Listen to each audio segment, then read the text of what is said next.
First, you're going to cut the plastic canvas to fit your frame and start stitching.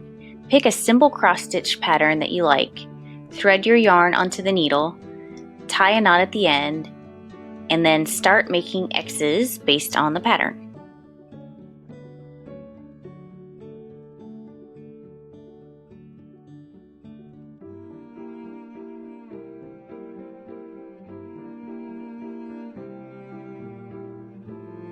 Keep stitching until the pattern's finished.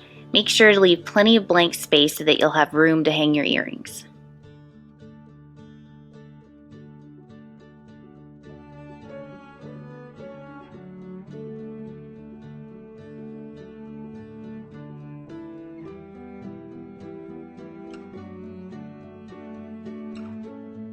Now you're going to flip your frame face down, add some hot glue to the inside, and then you're going to glue your plastic canvas face down so that the image is facing out.